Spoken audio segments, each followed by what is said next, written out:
Friends, welcome to railway గురు తెలుగు. ఈ వీడియోలో మనం ఆర్ఆర్బీ టెక్నీషియన్ 3కి సంబంధించి exam pattern, books, preparation tips, daily schedule, time table, motivation వీటి గురించి చూద్దాము. వీడియో నచ్చితే లైక్ చేయండి, డౌట్స్ ఏమైనా ఉంటే కామెంట్ చేయండి.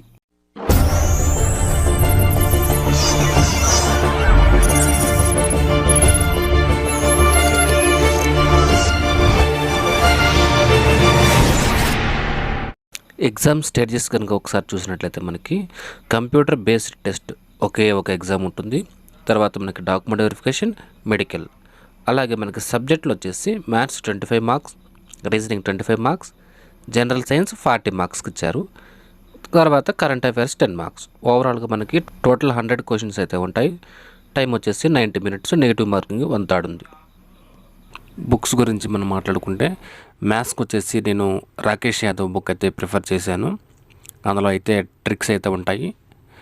మీకు ఎలాంటి బుక్ అయినా ఈజీగా సాల్వ్ అయ్యేలాగా ట్రిక్స్, ఎలాంటి బుక్ అయినా సరే పర్వాలేదు. అలాగే రీజనింగ్కి సంబంధించి నేను యూట్యూబ్లో అయితే వీడియోస్ చూశాను. నెంబర్ ఆఫ్ వీడియోస్ అయితే ఉంటాయి. ఒక్కొక్క టాపిక్ వైజ్గా మీరు సెలెక్ట్ చేసుకోండి. దాని ప్రకారం మీరు ఆ కాన్సెప్ట్ని మీరు అర్థం చేసుకోవడానికి ప్రయత్నం చేయండి. తర్వాత జనరల్ సైన్స్కి వచ్చేసి నేను ఎన్సీఆర్టీ బుక్స్ అయితే ప్రిఫర్ చేశాను.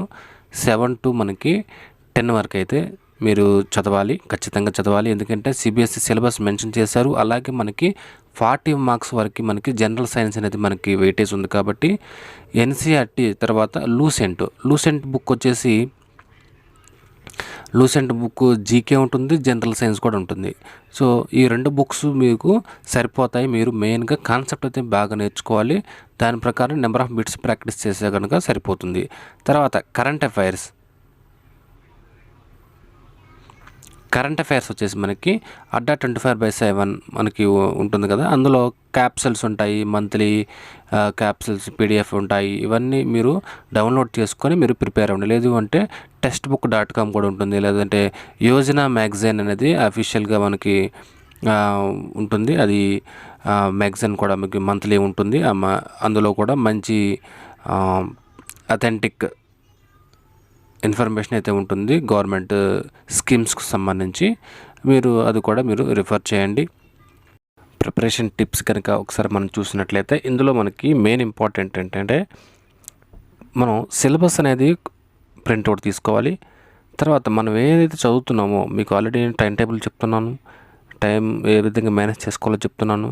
దాని ప్రకారం మీరు ఒక్కొక్క టాపిక్ని మీరు చదివిన తర్వాత ఒక టిక్ మార్క్ అయితే పెట్టుకోండి.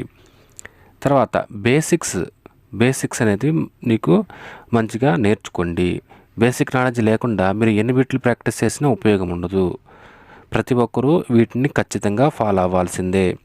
తర్వాత మీరు షార్ట్ నోట్స్ అయితే ప్రిపేర్ చేసుకోవాలి. షార్ట్ నోట్స్ లేకపోతే ఇది రివిజన్కి చాలా ఇబ్బంది అవుతుంది. ఎప్పుడైతే మీరు చదువుతారు కానీ రివైజ్ చేయలేదు అంటే మీకు ఉపయోగం లేదు, టైం అంతా వేస్ట్ అవుతుంది, మీరు చదివినా ఉపయోగం ఉండదు. కాబట్టి షార్ట్ నోట్స్ అయితే రాసుకోండి. ఫార్ములాస్ ఏమైనా ఉంటే నోట్ చేసుకోండి. తర్వాత నెంబర్ ఆఫ్ బీట్స్ మీరు ప్రీవియస్గా ఏవైతే ఎగ్జామ్లో ఇస్తారో వాటిని ప్రాక్టీస్ చేయండి. మీరు చదువుతారు, బిట్స్ ఎలాంటివి వస్తుందో మీకు తెలియకపోతే మీరు ఏ విధంగా అనలైజ్ చేసుకోగలుగుతారు, ఏ విధంగా అర్థం చేసుకోగలుగుతారు, ఏ విధంగా అర్థం చేసుకున్నారని మీకు ఎలా తెలుస్తుంది. కాబట్టి ప్రీవియస్ బిట్లు కూడా మీరు ప్రాక్టీస్ చేస్తున్నప్పుడు మీరు చదివింది ఎగ్జామ్లో అడుగుతున్నారు అన్నప్పుడు మీకు ఒక కాన్ఫిడెన్స్ అనేది వస్తుంది. నేను చదివింది కరెక్ట్గానే చదివాను అన్న ఫీలింగ్ అనేది మీకు ఉంటుంది. సో ప్రతి ఒక్కరూ కూడా నేను నెంబర్ ఆఫ్ వీడియోస్లో ఇదే విషయాన్ని చెప్పాను. మీరు దీన్ని ఖచ్చితంగా ఫాలో అవ్వండి. ప్రతిరోజు కూడా మనం ప్రతి ఒక్క సబ్జెక్టు మనం చదవాల్సిందే. మ్యాథ్స్ కానీ, రీజనింగ్ కానీ, సైన్స్ కానీ, కరెంట్ అఫైర్స్ కానీ ప్రతిరోజు కూడా ప్రతిదీ మనం చదవాల్సిందే. ఒక్కొక్క రోజు ఒక్కొక్క సబ్జెక్ట్, లేదంటే 10 days ఒకే సబ్జెక్టు మీరు చదవటం కుదరదు. దాని ప్రకారం అయితే నేను రెడీ చేశాను. ఇక్కడ చూడండి, డే 1లో వచ్చేసి మనకి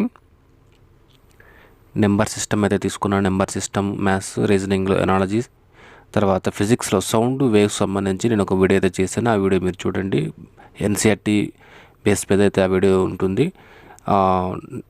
తర్వాత matter in our surrounding, classification of organisms, physics, biology, తర్వాత కెమిస్ట్రీ.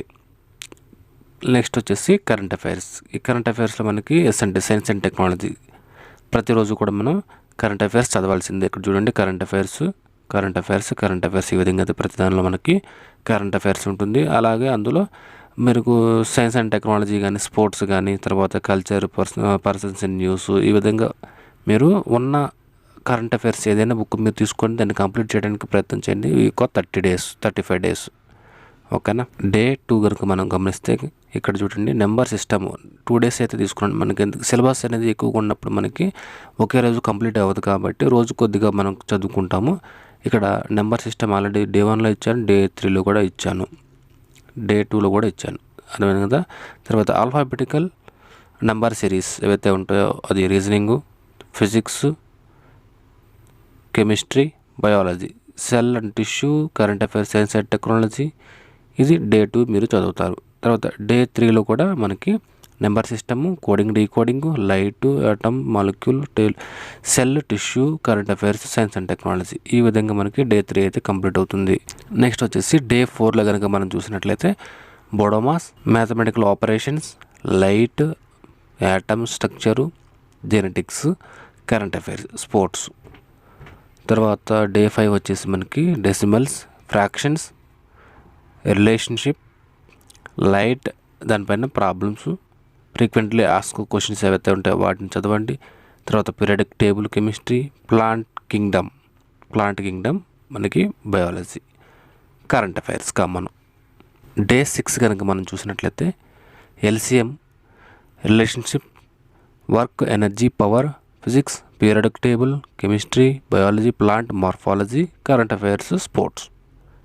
ఇక్కడ మనకి జనరల్ సైన్స్ అనేది ఎక్కువ మార్కులకి ఉన్నాయి, 40 మార్క్స్ వరకు. మెయిన్ మనకి సైన్స్లోనే మనకి ఎక్కువగా ఉన్నాయి కాబట్టి మీరు ఎంత కాన్సెప్టువల్గా మీరు నేర్చుకుంటే అంతగా మీకు ఉపయోగపడుతుంది. మార్క్ అనేది వేరే వాళ్ళతో కంపేర్ చేసుకుంటే ఎక్కువగా రావడానికి ఛాన్సెస్ ఉంటుంది. నెక్స్ట్ వచ్చేసి డే 7లో మనకి ఇక్కడికి 1 వీక్ కంప్లీట్ అయిపోతుంది. ఇక్కడ మాక్ టెస్ట్ అనేది మీరు ఎగ్జామ్ రాయాలి. మాక్ టెస్ట్ రాసినప్పుడు మినిమం ఒక 2 ఎగ్జామ్స్ రాసినప్పుడు దాని యొక్క అనాలిసిస్ మీరు చేసుకోవాలి. మీరు ఈ 1 వీక్ ఏదైతే మీరు చదువుంటారో, ఏదైతే టాపిక్ మీరు కంప్లీట్ చేసి ఉంటారో, మాక్ టెస్ట్లో ఆ యొక్క టాపిక్ నుండి క్వశ్చన్ వచ్చినప్పుడు మీరు అటెండ్ చేయగలుగుతున్నారా లేదా అనేది మీరు అనాలిసిస్ చేసుకోవాలి. మీరు ఒకవేళ ఆ టాపిక్ చదివి మీరు పెట్టలేకపోతే ఎక్కడ మిస్టేక్ చేస్తున్నారు మిమ్మల్ని మీరు సెల్ఫ్ అనాలిసిస్ అయితే మీరు చేసుకోవాలి. తర్వాత మీరు వీక్లీ రివిజన్ అయితే ఉంటుంది. ఇక్కడ మీరు చదివిన బుక్స్ ఏవైతే ఉంటాయో ఇవన్నీ పక్కన పెట్టుకోండి. ఒకసారి ఓవరాల్గా మీరు ఆ పేజీ ఈ విధంగా రివైజ్ చేసుకుంటే కనుక మీకు ఎక్కువ రోజులు గుర్తుండడానికి ఛాన్సెస్ ఉంటాయి. అర్థమైంది కదా. డే 8లో మనకి ఎల్సిఎం మళ్ళీ ఇచ్చాను, సిలాజిమ్స్, వర్క్, పవర్, ఎనర్జీ, ఇక్కడ ప్రాబ్లమ్స్ ఉంటాయి, దానిపైన ఫ్రీక్వెంట్లీ ఆస్క్డ్ క్వశ్చన్స్ ఏవైతే ఉంటాయో వాటి మీరు ప్రిపేర్ అవ్వాలి. పీరియాడిక్ టేబుల్ బాగా నేర్చుకోండి, ప్లాంట్ హార్మోన్స్, తర్వాత కరెంట్ అఫైర్స్, అందులో కరెంట్ అఫైర్స్ మీరు రోజు కొన్ని పేజీలు చదువుకుంటూ వెళ్ళిపోవటమే. గుర్తుపెట్టుకోండి, ట్రిక్స్ పెట్టుకోండి. ఆ తర్వాత డే 9 వచ్చేసి హెచ్సిఎఫ్, సిలాజిమ్స్, గ్రావిటేషన్, తర్వాత కెమిస్ట్రీలో మనకి acid, base, salts, plant diseases, బయాలజీలో కరెంట్ అఫైర్స్, నెక్స్ట్ కల్చర్. అందులో ఇక్కడ గ్రావిటీ పైన ఒక వీడియో అయితే నేను చేశాను. ఆ గ్రావిటీ 1 అవర్ వీడియో ఎన్సీఆర్టీ తర్వాత లూసెంట్ 2 మిక్స్ చేసి నేను వీడియో చేశాను. మీరు అది ఒకసారి మీరు చూడండి, యూజ్ఫుల్గా ఉంటుంది. 1 అవర్ వీడియో కాబట్టి కాన్సెప్ట్ మొత్తం మీకు అర్థమయ్యేలాగా చెప్పాను. అందులో ఒకసారి గమనించండి. తర్వాత డే 10 వచ్చేసి ratios and proportion, syllogisms, gravitation, acid, base, salt. తర్వాత ఇక్కడ మనకి మన ప్లాంట్ కింగ్డమ్ ఏదైతే ఉంటుందో దాన్ని ఒకసారి రివైజ్ చేసుకోవాలి. ఎందుకంటే 4 డేస్ నుండి మీరు ప్లాంట్ కింగ్డమ్ మీరు చదువుతున్నారు. దానిపైన అంటే సిలబస్ అనేది ఎక్కువ ఉంటుంది, దానిపైన కాన్సెప్ట్ ఎక్కువ ఉంటుంది కాబట్టి ఒకసారి రివైజ్ చేసుకోండి. తర్వాత కరెంట్ అఫైర్స్ డే 11 కనుక మనం చూసినట్లయితే percentages, jumbling, electricity, oxidation reduction, chemistry, animal kingdom. Plant kingdom complete అయిపోయింది. Animal kingdom, next current affairs మీరు రోజు చదవాలి. తర్వాత డే 12 కనుక మనం చూసినట్లయితే డే 12లో mensuration, Venn diagrams, electricity, oxidation reduction మళ్ళీ ఇచ్చాను, కంప్లీట్ అవ్వలేదు కాబట్టి. తర్వాత హ్యూమన్ బ్లడ్ మీరు ఈజీగా త్వరగా అర్థం చేసుకుంటే కనుక మీరు నెక్స్ట్ టాపిక్ వెళ్ళిపోవచ్చు. మీ యొక్క టైం అనేది వేస్ట్ కాకూడదు. ఒక టైం టేబుల్ ప్రకారం మనం చదువుతున్నప్పుడు మన యొక్క సమయాన్ని మనం వ్యర్థం చేసుకోకూడదు. ఎగ్జామ్ డేట్ కూడా దగ్గరలోనే ఉంది కాబట్టి మీరు ఈ విధంగా ఫాలో అయితే కనుక ఈజీగా ఉంటుంది. మీకు నేను చదివానన్న ఫీలింగ్ కూడా ఉంటుంది. ఇక కాన్ఫిడెన్స్ అనేది మీకు పెరుగుతుంది. తర్వాత హ్యూమన్ బ్లడ్ ఇక్కడ. తర్వాత కరెంట్ అఫైర్స్. డే 13 కనుక మనం చూసినట్లయితే డే 13 మెన్సురేషన్. ఎందుకంటే ఇది ఎక్కువగా ఉంటుంది సిలబస్, 2D 3D ఉంటుంది కాబట్టి నేను ఇక్కడ 3 days అయితే తీసుకున్నాను. తర్వాత data interpretation and sufficiency, electricity పైన ప్రాబ్లమ్స్, ఫ్రీక్వెంట్లీ ఆస్క్డ్ క్వశ్చన్స్ ఏవైతే ఉంటాయో వాటిని చదువుకోండి. కెమిస్ట్రీలో మెటల్స్ ఉంటాయో మెటల్ గురించి నేర్చుకొని పీరియాడిక్ టేబుల్ ఒక జిరాక్స్ పెట్టుకోండి. దానిపైన ట్రిక్స్ కూడా ఉన్నాయి, నేను ఒక వీడియోతో చేశాను, మీరు ఒకసారి చూడండి. తర్వాత హ్యూమన్ సిస్టమ్స్లో మనకి డైజెస్టివ్ సిస్టమ్, తర్వాత స్కెల్టన్ సిస్టమ్, రెస్పిరేటరీ సిస్టమ్ ఈ విధంగా అయితే ఉంటుంది కదా. అట్లా మనకి ఒక 4 days అయితే నేను హ్యూమన్ సిస్టమ్ గురించి ఇచ్చాను. మీరు దానిపైన మీరు మంచిగా అర్థం చేసుకోండి, చదువుకోండి. విజువలైజేషన్లో మీరు చూస్తే కనుక ఈజీగా ఉంటుంది. యూట్యూబ్లో నెంబర్ ఆఫ్ వీడియోస్ ఉంటాయి, వాటిని మీరు గమనించండి. కరెంట్ అఫైర్స్ మీరు చదవాలి. ఇక్కడికి మనకి డే 13 అంటే 13 days కంప్లీట్ అయిపోయింది. నెక్స్ట్ 14th డే అంటే 2 weeks మీకు కంప్లీట్ అయిపోతుంది. ఇక్కడ మాక్ టెస్ట్ అనేది మీరు రాయండి, అనాలిసిస్ చేసుకోండి, వీక్లీ రివిజన్ చేసుకోండి. ఈ విధంగా మీరు చదివితే కనుక ఖచ్చితంగా జాబ్ అయితే సాధించగలుగుతారు. ఎందుకంటే ఎగ్జామ్ అనేది ఒకటే ఎగ్జాము, ఇది కనుక పాస్ అయితే జాబ్ మీకే. Document verification, medical. అంతకుముందు అయితే ఎక్కువ మనకి CBT 2 కూడా ఉండేది, అందులో పార్ట్ A పార్ట్ B ఆ విధంగా ఉండేది. ప్యాటర్న్ అయితే మారింది, దాన్ని ఒకసారి మీరు గమనించండి. దాని ప్రకారం యొక్క ప్రిపరేషన్ అనేది కొనసాగింది. డే 15 కనుక మనం చూస్తే mensuration, data interpretation, sufficiency, units, measurements, physics, metals, chemistry, human systems, current affairs. తర్వాత డే 16 కనుక చూస్తే time and work, conclusion, decision making, units measurement మళ్ళీ ఇచ్చాను, నాన్ మెటల్స్, హ్యూమన్ సిస్టమ్స్. చూసారు కదా, హ్యూమన్ సిస్టమ్ కంటిన్యూస్గా మీకు 4 days అయితే ఇచ్చాను. టైం టేబుల్లో మీరు ఎక్కువగా నేర్చుకోండి. తర్వాత డే 17 కనుక మనం చూసినట్లయితే time and work, conclusion, decision making, heat, thermodynamics, non metals, nutrients, current affairs. Day 18 time and distance, similarities, differences, heat, thermodynamics, carbon, it's compound, human diseases ఎక్కువగా అడుగుతారు బిట్స్ ఇందులో, హ్యూమన్ డిసీజెస్ పైన. తర్వాత కరెంట్ అఫైర్స్. నేను PDF అయితే టెలిగ్రామ్లో provide చేస్తాను, మీరు అక్కడ చూసుకోండి. ఇక్కడ జస్ట్ వీడియో లెంత్ ఎక్కువగా ఉంటుంది కాబట్టి నేను ఫాస్ట్గా వెళ్తున్నాను. తర్వాత డే 19 వచ్చేసి similarities and differences, properties of matter, carbon, it's compound, environmental and ecology, current affairs. ఇక్కడికి మనకి 19 days కంప్లీట్ అయిపోయింది. 20th day pipes and system, analytical reasoning, properties of matter, chemical reaction and equations, environmental and ecology, current affairs. ఇట్లా మనకి 20 days complete అయిపోయింది. Day 21 ఇక్కడ మీరు mock test రాయండి, exam రాసి దానికి అనాలిసిస్ మీరు చేసుకోండి, వీక్లీ రివిజన్ చేసుకోండి. ఈ విధంగా మీ యొక్క ప్రిపరేషన్ అనేది కొనసాగించండి. తర్వాత మనకి డే 22లో మనకి pipes and system, analytical reasoning, solar system, chemistry in everyday life, environmental issues, current affairs. Day 23 simple interest, classification, solar system, metallurgy, environmental issues, current affairs. ఈ విధంగా మీకు 23 days అయితే కంప్లీట్ అవుతుంది. మీరు నెక్స్ట్ వచ్చేసి మనకి day 24 simple interest, classification, reasoning, electronics, physics, metallurgy, chemistry, biology, biotechnology. Day 25 compound interest, statements and arguments, electronics, environmental chemistry, biotechnology, current affairs. ఈ విధంగా మనకి 25 days అయితే కంప్లీట్ అయిపోతుంది. మీకు ఒక మోటివేషన్ అనేది ఉండాలి, మీరు ఉన్న టైం టేబుల్ ప్రకారం మీరు చదవాలి. తర్వాత లేదు అంటే కనుక మనకి టైం అనేది సరిపోదు, మీరు కన్ఫ్యూజ్ అవుతారు.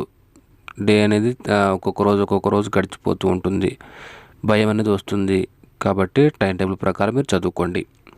డే 26లో compound interest, statement and argument, pressure and floating, important facts about metals, biology పైన మనకి బయాలజీ ఆల్రెడీ కంప్లీట్ అయిపోయింది. బయాలజీ పైన ట్రిక్స్ ఉంటాయి యూట్యూబ్లో, మీరు చూడండి, ఈజీగా గుర్తుపెట్టుకునేలాగా వాటిని మీరు ఒకసారి చూడండి. యూట్యూబ్లో వీడియోస్ చూడండి, యానిమేషన్ రూపంలో మీరు చూడండి, అర్థం చేసుకోండి. ఎన్సీఆర్టీ బుక్స్ మీరు ప్రిఫర్ చేయండి, వాటిని రివైజ్ చేసుకోండి. ఆ తర్వాత డే 27లో మనం చూస్తే profit and loss, statement and assumptions, pressure and floating, physics, important facts of non metals, chemistry, biology పైన మనకి రివిజన్ అయితే మీరు చేసుకోండి. కరెంట్ అఫైర్స్ మీరు ఖచ్చితంగా ప్రతిరోజు చదవాల్సిందే. టైం ఏ విధంగా మేనేజ్ చేసుకోవాలి, ఎన్ని గంటలు లేవాలి, ఏమేమి ఎట్లా అనేది కూడా టైం టేబుల్ మనం చూస్తాము. వీడియో అయితే చివరి వరకు చూడండి. మీకు నచ్చితే కనుక వీడియో లైక్ చేయండి. తర్వాత డే 28 ఇక్కడికి మనకి 3 వీక్స్ అయితే కంప్లీట్ అయిపోయి, ఇది 4th వీక్, అది కూడా కంప్లీట్ అయిపోతుంది. ఇక్కడ మాక్ టెస్ట్ మీరు రాయండి, తర్వాత అనాలిసిస్ చేసుకోండి, రివిజన్ చేసుకోండి. ఈ విధంగా మీ యొక్క ప్రిపరేషన్ అనేది ఉండాలి. డే 29 ఇక్కడ చూస్తే కనుక profit and loss, statement assumptions, surface tension, viscosity, physics, food preservatives, biology పైన రివిజన్ మీరు చేయాలి, కరెంట్ అఫైర్స్. తర్వాత డే 30లో మనకి square root and ages calculation, make important formulas, అంటే రీజనింగ్లో మనకి ఇంపార్టెంట్ ఫార్ములాస్ ఏమైనా ఉన్నా కానీ, ఏదైనా క్యాలెండర్ పైన ప్రాబ్లమ్స్ కానీ, వాటిని మీరు షార్ట్ నోట్స్ రూపంలో మీరు రాసుకోవాలి. షార్ట్ నోట్స్ అనేది చాలా ఉపయోగపడుతుంది రివిజన్కి. ఈ యొక్క పాయింట్ మీరు గమనించాలి. తర్వాత ఇన్స్ట్రుమెంట్స్ అండ్ ఇన్వెంటర్స్, ఫిజిక్స్లో మనకి కామన్ ఫ్యాక్ట్స్, కెమిస్ట్రీలో మనకి అది ఉంటుంది. తర్వాత కరెంట్ అఫైర్స్, ఎక్కడైతే మీకు కాన్ఫిడెన్స్ రాలేదు, ఈ టాపిక్ పైన మీకు కాన్ఫిడెన్స్ లేదు అనుకుంటున్నారో, అది మరలా రిపీట్ చేసుకోండి, మరలా ఒకసారి చదవండి. ఎగ్జామ్లో మీకు పెట్టగలుగుతున్నారు లేదా, ఏదైతే మిస్టేక్ చేస్తున్నారో, ఎక్కడైతే మీరు పెట్టలేకపోతున్నారో ఆ టాపిక్ మీరు ఒకసారి తీసి మరలా ఒకసారి అర్థమయ్యేలాగా మీరు చదువుకోండి. తర్వాత మనకి డే 31లో క్యాలెండర్ అండ్ క్లాక్ ఇచ్చాను, రివిజన్ చేయండి. Reasoning, magnetism, physics, periodic table పైన ట్రిక్స్ నేర్చుకోండి. యూట్యూబ్లో అనాలిసిస్, యూట్యూబ్లో విజువలైజేషన్కి సంబంధించి వీడియోస్ ఉంటాయి, అర్థమయ్యేలాగా చెప్తారు, మీరు ఒకసారి చూడండి. కరెంట్ అఫైర్స్ మీరు చదువుకోండి ప్రతిరోజు. తర్వాత 32 ఆల్జీబ్రా రివిజన్, రీజనింగ్ రివైజ్ చేసుకోండి.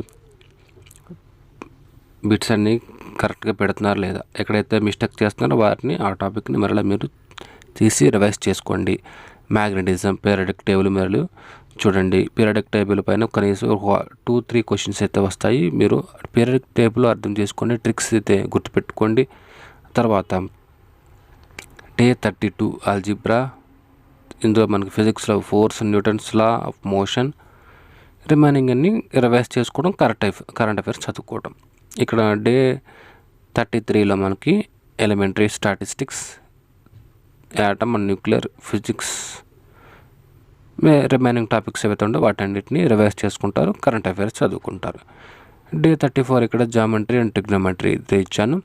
ఇంకా రిమైనింగ్ టాపిక్స్ అన్నీ కూడా మీరు రివైజ్ చేసుకోవడం. ఎగ్జామ్కి ఇక్కడ డే 35కి మీరు ఎగ్జామ్కి అయితే వెళ్తారు. ఈ విధంగా మీ యొక్క ప్రిపరేషన్ అనేది డైలీ షెడ్యూల్ ప్రకారం మీరు చదువుకుంటే కనుక సిలబస్ అనేది కంప్లీట్ అవుతుంది. కొన్ని టాపిక్స్ మిస్ అయినా పర్వాలేదు, కొన్ని ఇంపార్టెంట్ టాపిక్స్ ఏవైతే ఉంటాయో ఎగ్జామ్లో మీరు రాసేటప్పుడు ఏ టాపిక్ పైన ఎక్కువగా అడుగుతున్నారో ఆ టాపిక్ ఎక్కువగా మీరు చదువుకోండి, మీరు ఖచ్చితంగా మంచిగా మార్కులు అయితే సాధిస్తారు. ఇక్కడ ఒకసారి మనం డైలీ టైం టేబుల్ ఒకసారి చూస్తే కనుక, మనకున్న సమయాన్ని ఏ విధంగా వినియోగించుకోవాలి అన్న విషయం మనకు తెలియనప్పుడు మనకి ఏం చదువుతున్నాము, ఎంతవరకు చదువుతాం అనేది ఒక కన్ఫ్యూజన్ ఉంటుంది. సో ఒక టైం టేబుల్ ప్రకారం మనకి ప్రిపరేషన్ అనేది ఉంటే కనుక మీకు ఒక క్లారిటీ ఉంటుంది, కాన్ఫిడెన్స్ వస్తుంది. కాబట్టి మీరు ప్రతిరోజు కూడా ఒక ఉదయం 5 గంటలకు లేచి చదివేలాగా అలవాటు చేసుకోండి. తర్వాత 5 గంటల నుండి 8 గంటల వరకు మనకి ఒక 2 అవర్స్ అయితే దొరుకుతుంది. 2 అవర్స్ ఆ టైంలో మనకి మీరు ఏ సబ్జెక్ట్ అయితే చదువుకోండి. జనరల్ సైన్స్ చదువుకోండి, కరెంట్ అఫైర్స్ చదువుకోండి, మ్యాథ్స్ చేయండి ప్రాబ్లమ్స్. మీకు ఒక ఇంట్రెస్ట్ అనేది రావాలి. నిద్రపోతాం కదా ఉదయం పూట, నిద్ర వస్తూ ఉంటుంది. కానీ మీరు చదివేటప్పుడు మీకు చదవాలి అన్న కోరిక కలిగేలాగా అది ఏ సబ్జెక్ట్ అయినా సరే మీరు తీసుకొని చదువుకోండి. తర్వాత మీకు 9 నుండి ఇక్కడ 8 to 9 బ్రేక్ ఇచ్చాము. ఆ టైంలో మీరు జర్నీ చేయడానికి కానీ, లేదంటే మీరు రెడీ అవ్వడానికి కానీ మీరు ఆ టైం మీరు తీసుకుంటారు. ఇక్కడ 9 to 1 వరకు అయితే మనకి ఒక 4 అవర్స్లో మినిమం ఒక 3 అవర్స్ అయినా మీకు ఎఫెక్టివ్గా ఉంటుంది. అందులో 50 మినిట్స్ మీరు చదవండి, 10 మినిట్స్ బ్రేక్ తీసుకోండి. 50 మినిట్స్ చదవండి, 10 మినిట్స్ బ్రేక్ తీసుకోండి. కంటిన్యూస్గా చదవకూడదు, బ్రేక్ ఇవ్వాలి. అర్థమైంది కదా? ఆ విధంగా మీరు మీకున్న సమయాన్ని ఈ విధంగా స్ప్లిట్ చేసుకుని మీరు చదివే సిలబస్ కూడా మీకు రెడీగా ఉంది, బుక్స్ ఉన్నాయి మీ దగ్గర. ఏం చదవాలి టాపిక్స్ కూడా నేను డైలీ షెడ్యూల్లో మీకు ఇచ్చాను. దాని ప్రకారం మీ యొక్క ప్రిపరేషన్ అనేది ఈ టైం ప్రకారం మీరు చదువుకోండి. ఆ తర్వాత మోటివేషన్ అనేది మీకు కంపల్సరీగా ఉండాలి. కంటిన్యూస్గా మీరు చదువుతూ ఉంటారు, ఎంతసేపు చదవాలి అన్న ఫీలింగ్ వస్తుంది. కాబట్టి ఒక 5 మినిట్స్ వీడియో ఏదైనా మోటివేషన్ సంబంధించి మీరు ఎలాగైనా జాబ్ సాధించాలి అన్న అనుకోండి, మిమ్మల్ని మీరు మోటివేట్ చేసుకోండి. ఆ విధంగా మీరు ముందుకు వెళ్ళాలి. తర్వాత మనకి 1 నుండి మీకు 2 వరకు అయితే బ్రేక్ ఇచ్చాము. ఆ బ్రేక్లో మీరు భోజనం చేయండి. ఒక హాఫ్ అన్ అవర్ అయితే రెస్ట్ తీసుకోండి, నిద్రపోండి, ఫ్రెష్గా ఉంటుంది మీకు. తర్వాత 2 to 6 వరకు అయితే మీకు ఒక 4 అవర్స్ టైంలో మాకు ఎఫెక్టివ్గా ఒక 3 అవర్స్ అయితే దొరుకుతుంది మీకు. ఆ 3 అవర్స్ని మీరు సేమ్ 50 మినిట్స్ మీరు చదువుకోండి, 10 మినిట్స్ బ్రేక్ తీసుకోండి, 50 మినిట్స్ చదవండి, 10 మినిట్స్ బ్రేక్ తీసుకోండి, మోటివేషన్ వీడియోస్ చూడండి. తర్వాత ప్రీవియస్గా పేపర్స్ ఉంటాయి కదా, మీకు టైం దొరికితే కనుక ప్రీవియస్ పేపర్స్ డౌన్లోడ్ చేసుకుని ఏ విధంగా అడుగుతున్నారు ఎగ్జామ్లో, ఏ విధంగా వస్తాయి క్వశ్చన్స్, దాని ప్రకారం ఏ టాపిక్స్ పైన ఎక్కువగా అడుగుతున్నారు ఏంటనేది మిమ్మల్ని మీరు అనాలిసిస్ చేసుకుంటూ మీరు చదువుకోండి. తర్వాత మనకి ఇక్కడ అప్ టు మీరు ప్రతిరోజు కూడా 11 వరకు అయితే చదువుకోండి. ఎందుకంటే ఒకటే ఎగ్జాము పాస్ అయితే కనుక డాక్యుమెంట్ వెరిఫికేషన్ మెడికల్ ఉంటుంది. కాబట్టి మంచి అవకాశం ఇది. ఇక్కడ 6 తర్వాత ఒక 7:30 నుండి మళ్ళీ స్టార్ట్ చేసుకుంటే కనుక ప్రిపరేషన్ అనేది మీరు ఎగ్జామ్ అయినా రాయండి, అనాలిసిస్ చేసుకోండి. లేదంటే మీరు ఇచ్చిన డైలీ మనం ఇచ్చిన టాపిక్స్లో మీరు చదవాల్సినవి ఇంకా మిగిలిపోయి ఉంటే కనుక వాటిని మీరు చదువుకోండి. ఆ విధంగా మీ యొక్క సమయాన్ని అనేది మేనేజ్ చేసుకోండి. ఈ విధంగా చేస్తే కనుక మీరు ఖచ్చితంగా మంచి జాబ్ అయితే ఖచ్చితంగా మీరు జాబ్ అయితే సాధిస్తారు. తర్వాత ఇక్కడ మనకి హెల్త్ కూడా ఇంపార్టెంట్. తర్వాత మీరు ప్రాపర్ స్లీప్ అయితే ఉండాలి. మనం తీసుకున్న ఆహారం పైన మన పైన ఎఫెక్ట్ ఉంటుంది. మంచి ఆహారం మీరు తీసుకోండి. ఈ విధంగా మీ యొక్క ప్రిపరేషన్ కొనసాగిస్తే ఖచ్చితంగా జాబ్ అయితే సాధిస్తారు. ఇక్కడ ఒక్కసారి మనం మోటివేషన్ కనుక చూస్తే మీరు అబ్దుల్ కలాం గారు చెప్పిన మాటలు మనం ఒకసారి రిపీట్ చేసుకుంటే కనుక ఇక్కడ ప్రతి ఒక్కరికి ఒక ఏం అనేది ఉండాలి. ఏమనేది మనం పెట్టుకున్నాం ఆల్రెడీ. దానికి సంబంధించి ఏదైతే చదవాలో, ఏమైతే దానికి కావాలో, అది అచీవ్ అవడానికి ఏమైనా సోర్సెస్ కావాలి, ఏ విధమైన నాలెడ్జ్ కావాలి అనేది మీరు వాటిని కంటిన్యూస్గా ఎక్వైర్ చేసుకుంటూ ఉండాలి. తర్వాత మీ యొక్క హార్డ్ వర్క్ అనేది మీ యొక్క సక్సెస్కి ఒక మెట్టుగా ఉపయోగపడుతుంది. తర్వాత పర్సీవరెన్స్, పట్టుదల, ఎలాంటి ఒడిదొడుగులు వచ్చినా సరే మీరు ముందుకు వెళ్ళాలి. ఎప్పటికైనా జాబ్ సాధిస్తారన్న కోరిక మీలో ఉంటుంది, మీలో ఉండాలి. దాని తగ్గట్టుగా మీరు మీ యొక్క ప్రిపరేషన్ అనేది కొనసాగించాలి. అప్పుడు మీరు ఖచ్చితంగా మీ యొక్క గోల్ అయితే రీచ్ అవుతారు. ఇక్కడ ఒకసారి మీరు గమనించినట్లయితే మీరు సాధించగలుగుతారు. ఇప్పుడు మీకు ఒక టార్గెట్ అనేది ఉండాలి, టైం టేబుల్ ప్రకారం మీరు చదువుకోవాలి, ఒక డెడికేషన్ అనేది మీలో ఉండాలి. మీరు చదివేది ఏదైతే ఉంటుందో దాన్ని విజువలైజ్ చేసుకోండి, వినండి, చదవండి, రాయండి. తర్వాత మీకు స్ట్రెస్ అనేది ఉండకూడదు, మిమ్మల్ని మీరు మోటివేట్ చేసుకోండి. ఈ విధంగా కనుక మీరు చేస్తే ఖచ్చితంగా ఒక జాబ్ అనేది సాధించగలుగుతారు. ఇప్పుడైనా సరే, నెక్స్ట్ నోటిఫికేషన్ అయినా సరే మీ యొక్క జర్నీ అనేది కొనసాగించాలి. ఒకసారి కాంపిటేటివ్ ఎగ్జామ్కి వచ్చిన తర్వాత దాని నుంచి మీరు జాబ్ వచ్చేంత వరకు మీరు ప్రిపేర్ అవ్వాలి. లేదు అనుకుంటే మీరు ముందే ఆపేసి వేరే జాబ్ అయితే, ప్రైవేట్ జాబ్ అయినా మీరు చేసుకోండి. లేదు అంటే వచ్చేంత వరకు కష్టపడండి. ఒక మెయిన్ డెసిషన్ అనేది కరెక్ట్గా తీసుకుని దాని ప్రకారం కనుక మీరు చేసినట్లయితే ఖచ్చితంగా జాబ్ అయితే సాధిస్తారు. డౌట్స్ ఏమైనా అంటే కామెంట్ చేయండి. Thank you.